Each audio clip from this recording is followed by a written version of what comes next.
Gilles Friedman tells his colleague Larissa about his journey through treatment for sleep apnea and how he ultimately became an advocate for others experiencing the condition. Gilles is the American Sleep Apnea Association's executive director. He previously founded Smart Patients after creating the Association of Cancer Online Resources.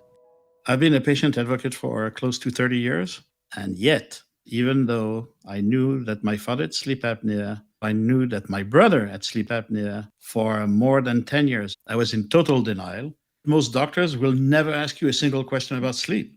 How is your sleep quality? Are you tired during the day? Do you snore? I find it completely insane, considering that it's 1/3 of your life.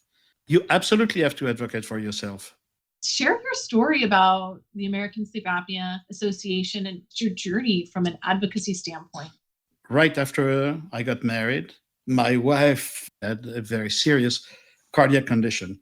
So I went to a medical library and spent a few days learning everything I could about her condition. I came back to the doctors and said that my wife is going to need to have open heart surgeries. It was highly experimental at the time.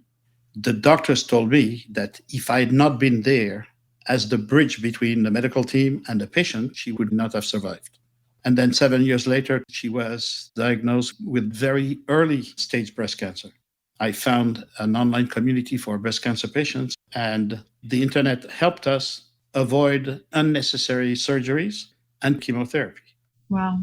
As a result of which, we created over 250 online communities for all types of cancers. And over 20 years, we helped over 1 million cancer patients and caregivers. I really hope we're going to be able to do the same in sleep medicine. If you have sleep apnea, a doctor is going to prescribe a treatment, which usually is a CPAP machine.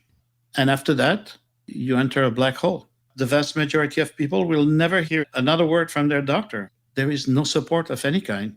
It really takes all participants of the healthcare ecosystem to make change, whether that's an access, whether that's providing information so people can engage in their own care. It came as a big surprise that 96% of the communities that we were building on the internet were Caucasian.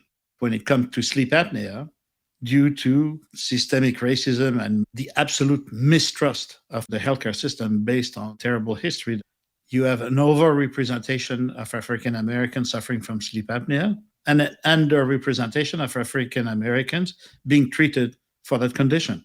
What are some of the things that ASAA is really focused on to make those changes?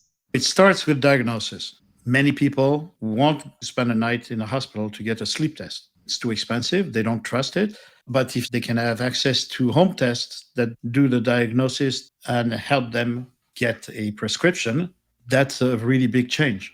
You cannot have real optimal medicine if you don't bring the life experience of patients. The voice of the patient has to be imported to sleep medicine at a much higher level than it is now.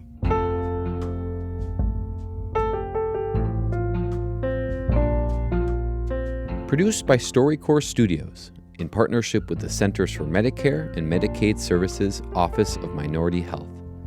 Interviews recorded by StoryCorps, a national nonprofit whose mission is to illuminate the humanity and possibility in us all, one story at a time.